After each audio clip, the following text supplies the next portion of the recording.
Beware of spoilers, you have been warned. This entire time since starting the podcast, I have never ever talked about my favorite show, Avatar: The Last Airbender. I don't even know where to start, so how about season 1? We start off with a little introduction by Katara and follow these little water tribers as they discover this random bald boy in an iceberg. The first 3 episodes introduce us to the world and characters, and having watched the show about 40 times, I really have to step back and appreciate how well these episodes are. The world of Avatar is quite lore-heavy.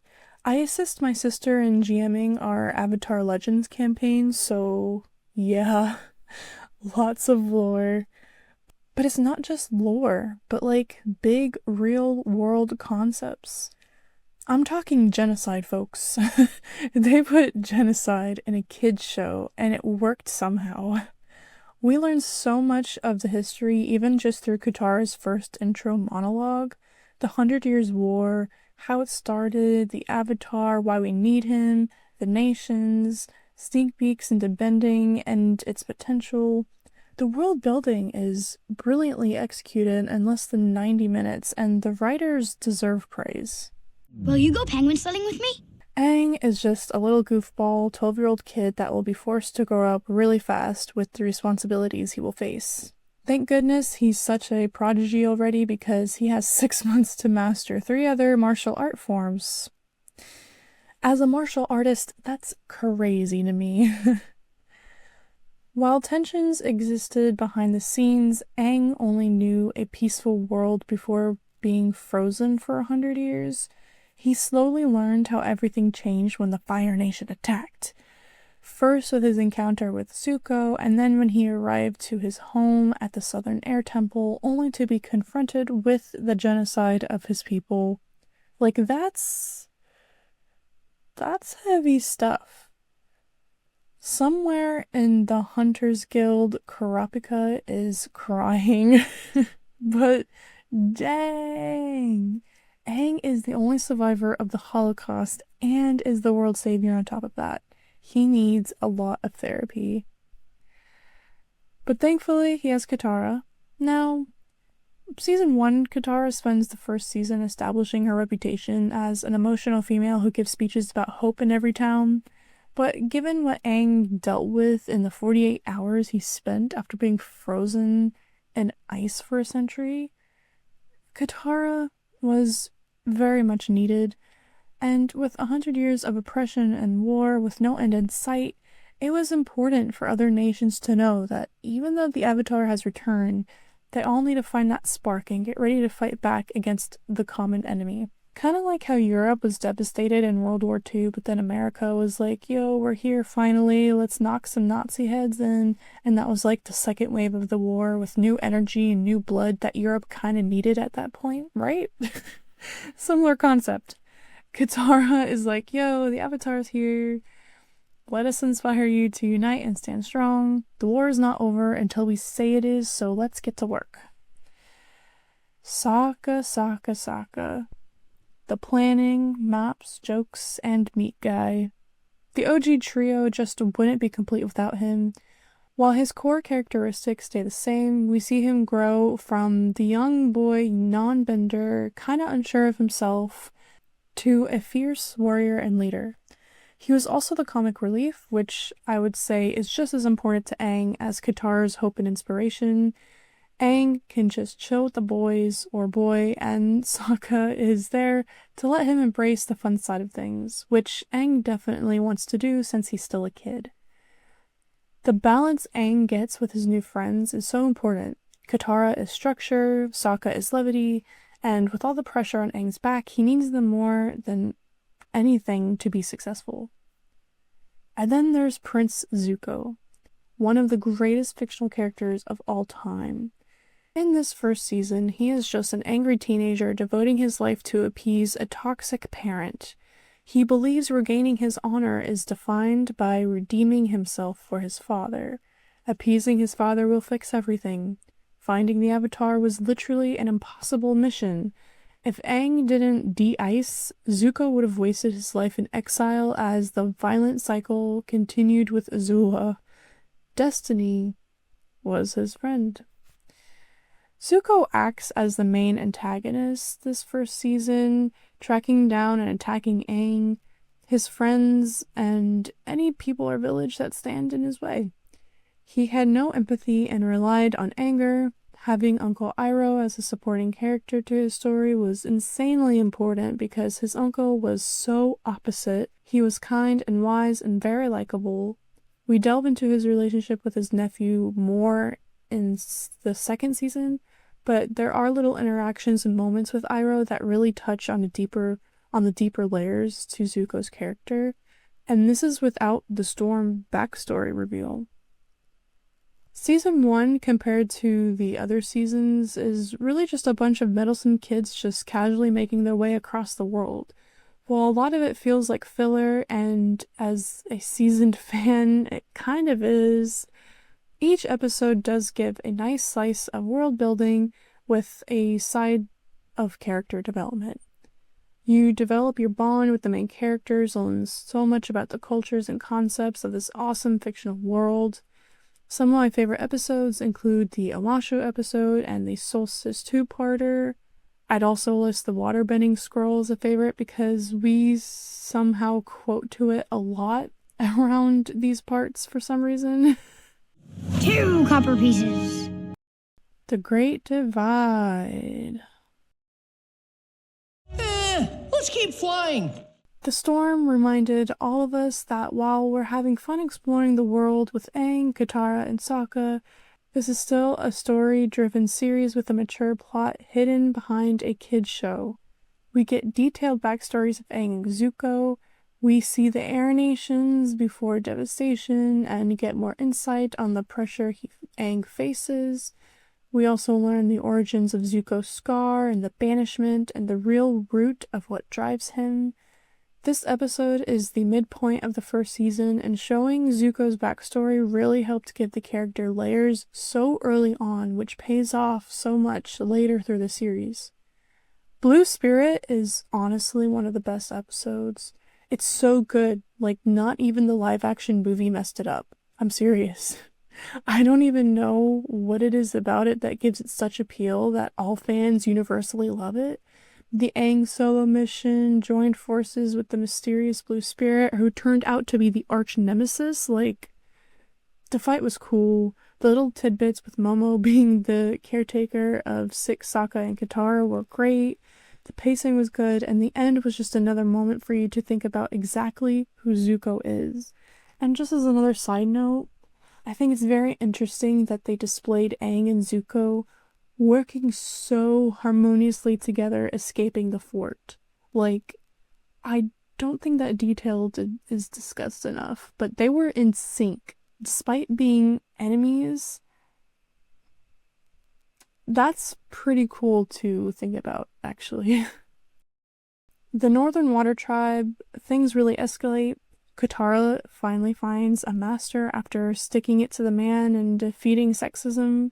While self-trained and not to her full power, we saw her fight at her current best and not do a bad job versus the legend. It was awesome.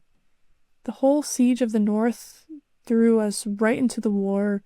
Not just seeing oppressed colonies or fighting bandits, it was actual wartime here.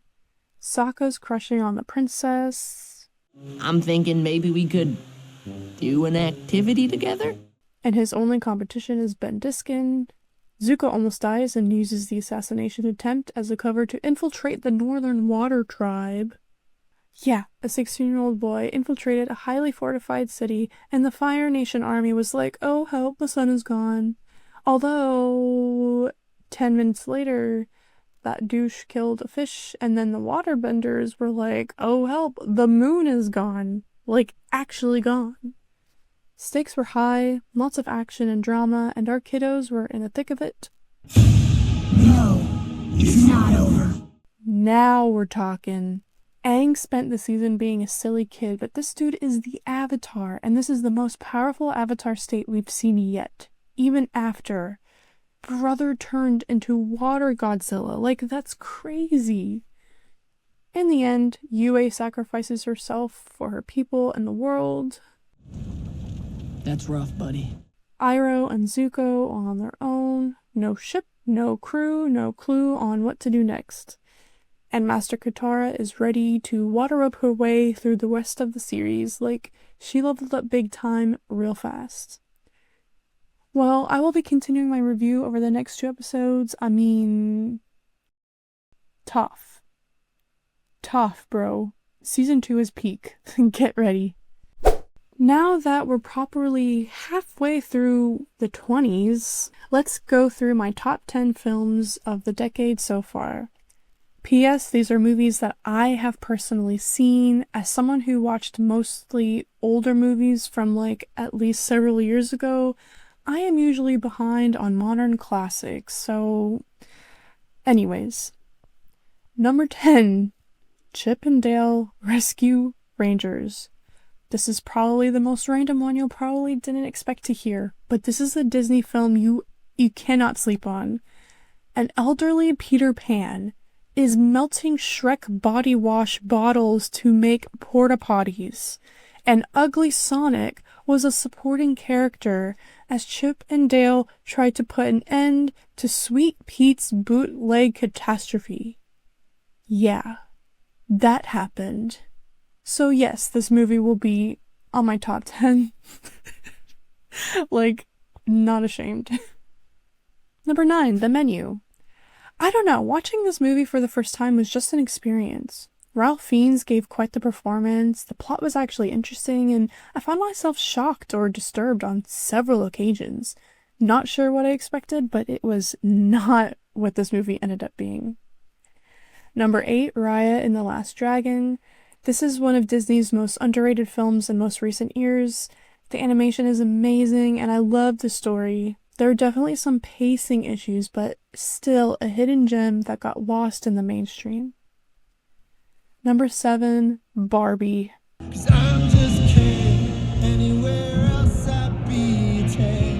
Not overhyped the way I was worried it would be. It's a film that doesn't take itself too seriously, it still finds a way to spread some good messages around. Margot Robbie was certainly snubbed of an Academy Award nomination. Yeah, really good. Number 6, No Way Home. In terms of fan service, this movie has it in the best way possible. It was a celebration of the Spider-Man franchise as a whole, as well as being a new chapter in Tom Holland's Spider-Man story.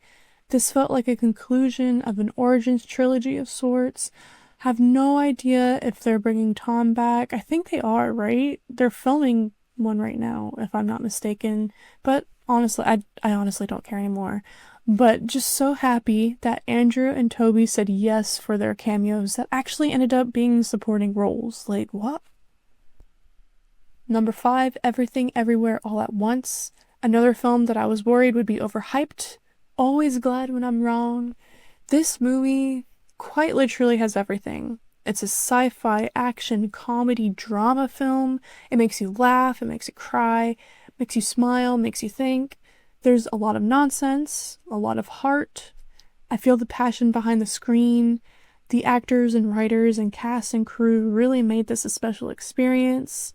Key and Michelle went out and earned the Oscars, portraying these characters like their life depended on it.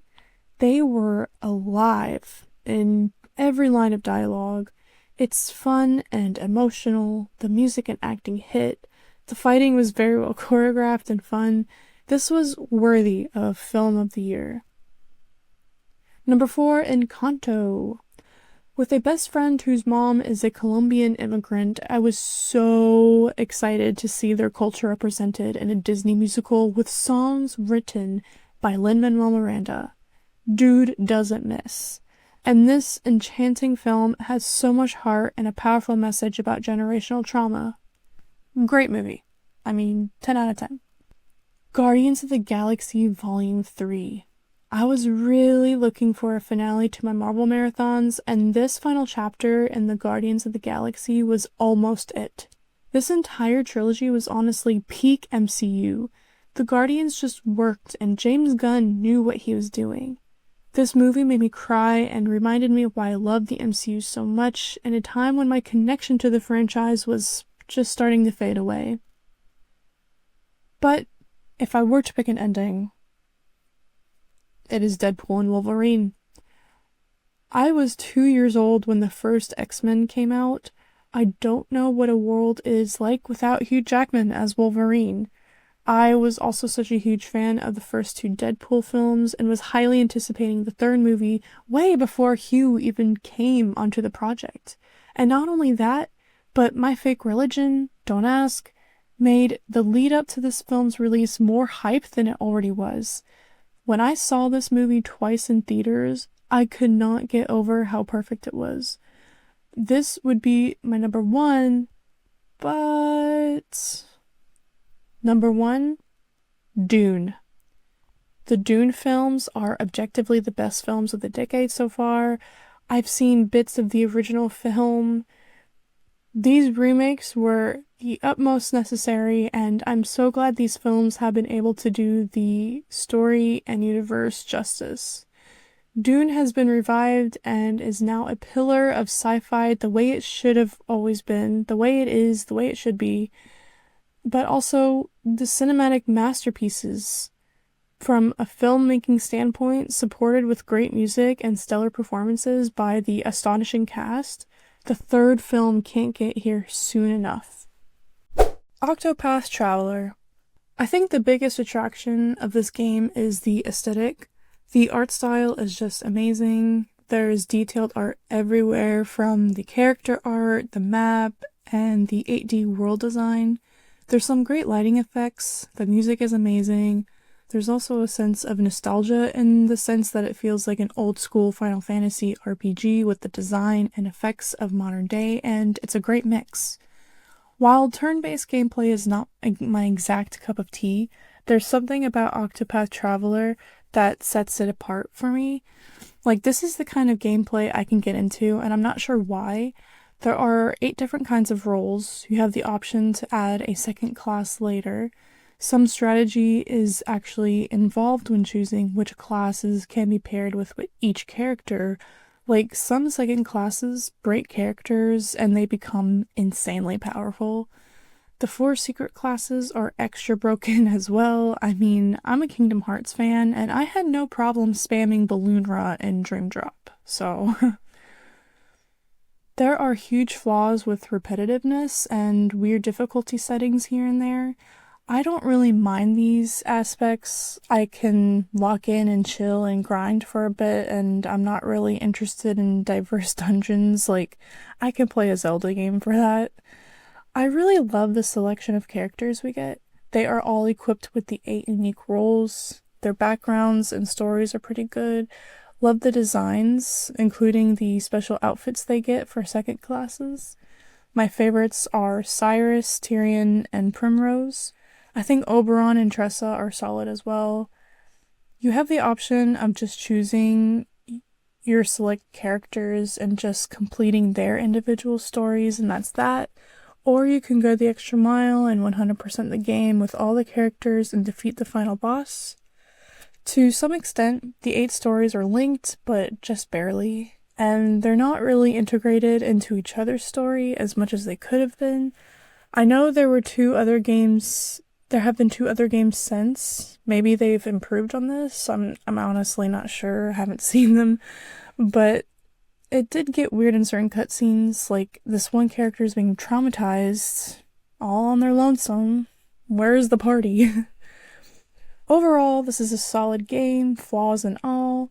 I probably need to check out the sequels and prequels, whatever, blah, blah, blah, to see what's improved, because the first game was a strong start, solid foundation, with an amazing style and aesthetic and decent gameplay. Natalie Portman. Natalie Portman was born in Jerusalem to an American mother and an Israeli father, with both parents coming from long lines of Jewish ancestry. Her family moved to the US when she was still very young, with Natalie spending most of her childhood in that New England part of the US. She attended a Jewish elementary school, studied dance and ballet on the side. She was discovered by some random agent that invited her to be a child model, Instead of doing that, she found an agent for acting instead and started getting active in theater when she was an understudy for the off-Broadway musical Ruthless. Natalie started in theater. She did end up portraying Anne Frank on Broadway and returned a few years later for the play The Seagull. She got into film very early on with her film debut, Leon the Professional, in 1994, putting her right on screen with the likes of Gary Oldman.